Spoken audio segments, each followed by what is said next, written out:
찬양합니다. 오소서 성령님, 일어나게 하소서. 밤을 새우며 하느님께 기도하셨다. 그리고 날이 새자 제자들을 부르시어 그들 가운데 12를 뽑으셨다. 안녕하세요. 오늘 루카복음이 나열하고 있는 이 제자들의 명단을 우리가 유심히 살펴보면 오합지졸 중에 이런 오합지졸도 없을 것입니다. 한 명 한 명 여러분들 어떤 사람이고 어떤 출신인지를 생각해 봅시다.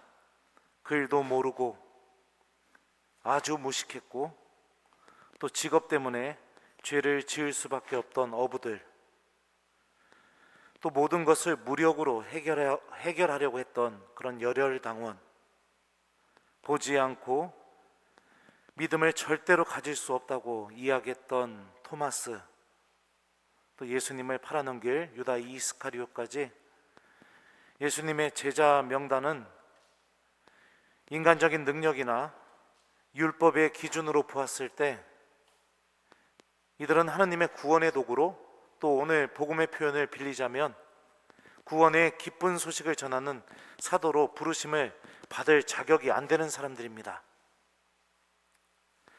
바리사이들과 율법학자들이 예수님의 12 사도들을 바라보면서 무슨 생각을 했을까요? 얼마나 어처구니가 없는지, 또 얼마나 참 말도 안 되는 패거리들하고 다니면서 저런 인간들이 무슨 하느님의 구원을 전해? 이런 생각 안 했을까요? 맞아요. 충분히 하고도 남았습니다. 그런데 루카복음은 오늘 예수님께서 그냥 뽑으셨다고 이야기하고 있지 않습니다. 밤을 새우며 하느님께 기도하셨다. 그리고 날이 새자 제자들을 부르시어 그들 가운데 12를 뽑으셨다 라고 이렇게 분명하게 전해주고 있습니다. 예수님은 왜 이런 사람들을 뽑으셨을까요? 율법에 대해서 더 잘 아는 사람들, 하느님 말씀에 대해서 더 잘 아는 사람들, 하느님께 대한 열정과 열망으로 불타는 사람들, 신앙이 아주 두터운 사람들, 왜 이런 사람들을 뽑지 않고 이런 오합지졸 중에 오합지졸, 말도 안 되는 사람들, 이런 사람들을 당신의 12 사도로 왜 뽑으셨을까요? 오늘 루카복음이 우리에게 무엇을 말하고 싶어 하는지 한번 곰곰이 생각해 봤으면 좋겠습니다. 루카복음에서 가브리엘 천사는 예수님의 탄생부터, 그러니까 예수님이 이 땅에 오시는 이 사건을 통해서 무엇이 드러나게 되는지를 명확하게 우리에게 알려주고 있습니다. 하느님께는 불가능한 일이 없다. 이런 명확한 진리가 예수님의 육화로 인해서 계속해서 이어지고 펼쳐질 것이라는 것을 보여주고 있습니다.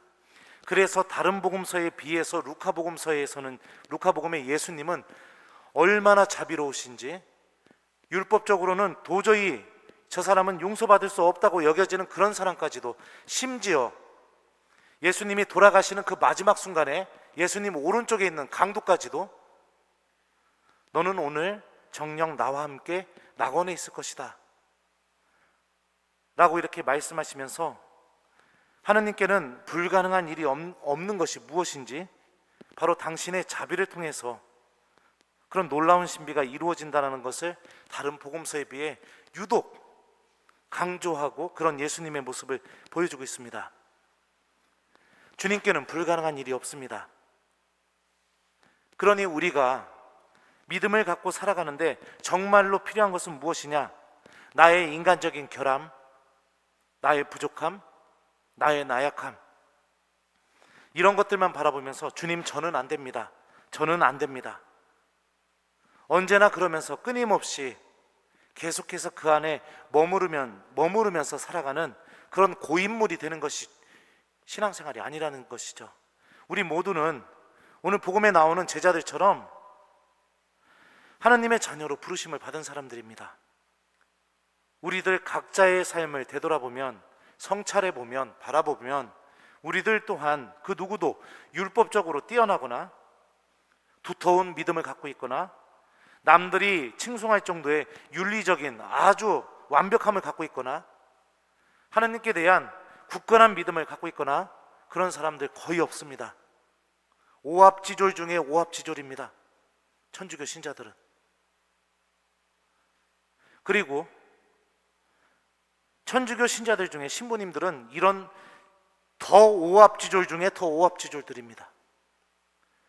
그러면 주교님들은 녹화되는데 하여튼 그렇습니다. 부족할수록 하느님께서 더 가까이 부르십니다. 나약할수록 더 가까이 부르십니다. 왜요? 그런 나를 통해서 하느님께는 불가능한 일이 없다 라는 이 놀라운 신비가 드러나게 하기 위해서입니다. 신학교에서 제가 마지막 수업, 지난 학기에 마지막 수업을 하면서 올해를 마치고 군대에 가는 학사님들한테 그런 이야기를 했습니다. 하느님께는 불가능한 일이 없습니다, 학사님들. 그리고 하느님은 절대로 실수하시는 분이 아니십니다. 여러분들이 신학생으로 뽑혀서 이미 신학교에 다니고 있다면 여러분들 성소는 교회가 이미 검증해 준 겁니다. 주님께서 부르셨습니다. 이 부르심은 절대로 장난하기 위해서나 그냥 한번 불러봤다가 검증해보고 아니면 버리기 위해서 그렇게 부른 게 아닙니다. 하나님의 이 부르심이 실수가 없다라는 사실을 기억했으면 좋겠습니다. 그리고 이제 이 수업을 마치게 되면 여름방학을 맞이하게 되고 그리고 방학이 끝나게 되면 또 한 학기 지나고 나면 군대 가게 되겠죠. 많은 유혹들이 여러분들을 뒤흔들 겁니다. 그러면서 갈등하게 될 겁니다. 고민하게 될 겁니다. 주님께서 정말 날 부르셨을까? 그런 고민하지 마십시오. 우리들이 나약해도 우리들이 부족해도 하나님은 분명하게 부르셨고 이것이 하나님이 실수를 전혀 하지 않으시는 분이시라면 내가 갖고 있는 나약함, 부족함, 계속해서 죄에 떨어짐, 이건 누가 해결해 줘야 될 부분입니까? 그런 나를 부르신 하나님이 해결해 줘야 될 부분이죠. 그럼 나에게 필요한 것은 무엇이냐? 하나님께서는 절대로 실수하는 분이 아니시다. 하나님께서는 절대로 불가능한 일을 만드시는 분이 아니시다 라는 믿음과 함께 내가 하나님께 굳건하게 머물러 있는 것이 중요합니다. 그러니 유혹에 지지 마시고 모두들 다 신학교로 돌아와서 사제가 되었으면 좋겠습니다. 이렇게 마지막 수업 때 얘기했던 기억이 납니다. 우리 모두도 마찬가지입니다. 하나님의 자녀로 부르심을 받았습니다. 그리고 주님께서는 이렇게 나약하고 부족한 그런 우리들과 함께 계시면서 그 부족함과 나약함 안에 당신의 은총을 채워줄 겁니다. 제자들은 끊임없이 실패했고 끊임없이 넘어졌고 끊임없이 유혹에 떨어졌었습니다. 그럼에도 불구하고 그들은 끊임없이 예수님과 함께 있었었고 그 예수님과 함께 있는 삶이 나중에 그들을 어떻게 변화시켰는가? 의회에서 바리사이들과 율법학자들의 입을 막아버릴 정도로 성경 안에서 고백되고 있는 예수님에 관한 구원의 신비를 아주 장엄하게 선포했었죠. 이런 사람이 어떻게 이런 일을 할 수 있을까? 이런 놀라운 그런 일들도 많이 했었죠. 예수님께서 하셨던 일들, 불구자를 일으키시고 사도행전에 나오죠. 성령께서 인도하시는 대로 수많은 외국인들에게 하나님의 말씀을 선포하시고 하나님의 교회가 세워지게 되고 그런 놀라운 일들을 하는 사람으로 변화되었다는 것입니다. 우리에게 필요한 것은 무엇인가? 오늘 일독서가 우리에게 알려줍니다. 여러분은 세례 때 그리스도와 함께 묻혔고 그리스도를 죽은 이들 가운데에서 일으키신 하나님의 능력에 대한 믿음으로 그리스도 안에서 그분과 함께 되살아났습니다. 이 말씀을 곰곰이 살펴보면 어떤 내용이 고백되고 있는가? 그리스도와 함께 묻혔고 그리스도를 죽음에서 죽은 이들 가운데서 일으키신 하나님의 능력에 대한 믿음으로 그리스도 안에서 그분과 함께 되살아났습니다. 우리가 신앙생활하면서 정말로 중요하게 여겨야 될 것은 무엇이냐? 바로 내가 하나님과 함께 살아가는 사람이라는 사실입니다. 여기에 대한 믿음이 있어야겠죠. 이 믿음이 있게 될 때 내가 갖고 있는 나약함, 부족함 이런 것들은 중요한 문제가 되지 않습니다. 마태복음의 마지막 부분에 보면 제자들은 부활하신 예수님을 만나게 됩니다. 그때 그 제자들의 상태에 대해서 마태복음은 다음과 같이 묘사합니다. 그들은 예수님을 뵙고 엎드려 경배하였다. 그러나 더러는 의심하였다. 근데 이 표현도 그리스도 원문을 보면 다음과 같이 직역됩니다. 그들은 예수님을 뵙고 엎드려 경배하였다. 그러나 그들은 의심하였다. 제자들 11명이 전부 다 부활하신 예수님 보고 있으면서 다 의심하고 있었습니다. 근데 마태복음의 예수님은 그런 제자들의 의심에 대해서 전혀 문제 삼지 않습니다. 왜냐? 보라, 내가 세상 끝날까지 언제나 너희와 함께 있겠다 라는 이 말씀이 제자들 안에서 단 한순간도 예외 없이 계속해서 이루어질 것이기 때문에 그렇습니다. 나는 나약하지만 전능하신 분이 나와 함께 계십니다. 나는 부족하지만 당신의 무한한 힘을 드러내실 수 있는 분이 나와 함께 계십니다. 나는 죄인이지만 어떠한 죄도 용서해 줄 수 있는 분이 나와 함께 계십니다. 그러기에 우리들은 하느님 안에서 이 믿음과 함께 오늘 복음에 나오는 제자들의 부르심처럼 나 또한 하느님의 자녀로서 부르심에 응답하는 삶으로 나아가는 것입니다. 이 길에서 정말로 중요한 것은 하느님을 바라보고 주님께서 나와 함께 계시다는 믿음으로, 어떤 순간에서도 이 믿음으로 함께 살아가는 거죠. 교회 안에서 우리들은 여러 부르심을 받습니다. 그런데 그럴 때마다 못합니다 신부님, 죽어도 못합니다 신부님, 작년에도 올해도 내년에도 10년 전이나 5년 전이나 못합니다 신부님, 죽어도 못합니다. 부족한 자기 자신만 바라보기 때문에 이런 고백을 할 뿐입니다. 그리고 이렇게 이야기하시는 사람들의 대부분의 모습을 보면 변화가 없습니다. 5년 전이나 10년 전이나 한 달 전이나 10달 전이나 전혀 변화가 없는 거죠. 왜 우리들을 부르실까요? 왜 우리에게 당신의 일을 맡기시려고 할까요? 하나님은요, 그 일을 통해서 나에게 보여주고 싶은 은총이 있기 때문에 그렇습니다. 다른 사람이 아니라 바로 나에게만 아주 특별하게 보여줄 은총이 있기 때문에 그 일로 우리를 부르시는 겁니다. 저 대화동 주임 신부입니다. 그죠? 그러면 제가 대화동에 왜 왔겠습니까? 이 본당에? 하나님께서 이 본당에서 다른 신부님이 아닌 바로 저에게만 아주 특별하게 사제 생활을 하는데 가장 결정적으로 내가 잊지 못할, 내 마음속에 담아두고 계속해서 힘을 얻을 아주 특별한 은총을 담아놓으셨기 때문에 저를 이곳으로 부르신 거죠.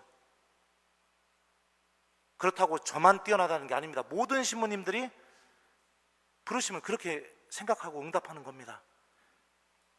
여러분들도 마찬가지입니다. 하느님의 자녀로서 살아가는 부르심, 날마다 우리 응답하죠. 어떻게요? 기도하는 삶으로, 미사에 나오는 삶으로 내가 날마다 하느님의 부르심에 응답하는 겁니다.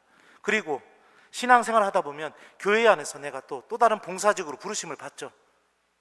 그 부르심 안에도 주님께서 다른 사람이 아닌 바로 나에게만 아주 특별하게 주려는 부르심을 담아놓고 나를 불러주시는 겁니다. 예수님께서 밤새 기도하시면서 제자들을 부르셨습니다. 부르실 때 만약에 베드로가 못합니다 주님, 만약에 안드레아가 절대 저는 할 수 없습니다, 만약에 야고보가 주님 말도 안 됩니다, 다른 사람 뽑으십시오 라고 대답했다면 그들 안에서 아주 특별하게 이루어질 하느님의 은총과 그 구원에 대한 약속은 이루어지지 않았을 겁니다. 그러니 내가 지금 교회 안에서 특별히 부르심을 받지 않았다 하더라도 날마다 하루하루 내가 기도하면서 살아가는 이 삶 안에 주님께서 바로 나만을 위해서 담아놓으신 특별한 은총이 있다고 믿고 여러분들 하루하루 하느님과 함께하는 것을 선택해야 됩니다. 내가 만약에 교회 안에서 봉사를 받은 사람, 봉사직을 부르심을 받은 사람이라면 그 일하는 데만 급급한 게 아니라 그 일을 통해서 주님께서 나에게 어떤 은총을 주시려고 하는지 하느님과 함께하는 시간을 갖는 게 매우 중요합니다. 그러면서 우리들의 신앙생활이 어부였던 베드로가 예수님과 똑같은 일을 하는 베드로로 변화된 것처럼 시간이 지남으로 인해서 우리들의 삶 또한 변화가 일어나야 된다는 것이 굉장히 중요한 것이죠. 나는 주님의 부르심에 대해서 어떻게 응답하고 있는지 한번 오늘 복음 말씀을 통해 우리가 한번 생각해 봤으면 좋겠습니다. 제가 예전에 강론 때 그 얘기 했었죠. 유사종교나 개신교 신자들은 굉장히 열심히 성경 말씀을 외우고 그 말씀을 막 그 길에 나가서 가두성교도 하고 전단지도 돌리고 이러는데 천주교 신자들은 그냥 전부 다 못합니다 맨날 이런다고요. 그래서 천주교 신자가 놀랍게 변화되려면 다른 유사종교와 천주교 신자의 결정적인 차이가 뭔지 찾았었다고 몇 년 전에 얘기했었습니다. 뭐라고 했었죠? 전단지 안 돌려서 천주교 신자들은 가만히 있다고. 농담입니다. 우리 주님과 함께 변화되는 신앙인, 내가 하느님의 자녀로서 부르심을 받은 것에 대해서 자랑스러워하는 신앙인, 또 주님께서 언제나 나와 함께 계시면서 나의 부족함과 나약함, 죄에 떨어짐 이런 것 안에 당신의 특별한 은총을 담아 놓으시고 나를 인도하신다는 그런 믿음과 함께 하느님의 자녀로서 살아가는 우리 교우들이 되었으면 좋겠습니다. 숙제 주겠습니다. 오늘 하루 마무리하시면서 우리 모두 각자 한번 되돌아봅시다. 내가 신앙인으로서 어떻게 살고 있는지, 하느님의 부르심에 나는 어떻게 응답하고 살아왔고 또 지금은 또 어떻게 응답하고 있는지 한번 내 자신을 되돌아보고 나에게 부족했던 은총이 있다면 주님께 그 은총을 청하면서 오늘 저녁을 마무리하는 그런 오늘 저녁을 보내봤으면 좋겠습니다. 밤을 새우며 하느님께 기도하셨다. 그리고 날이 새자 제자들을 부르시어 그들 가운데에서 12를 뽑으셨다. 아멘.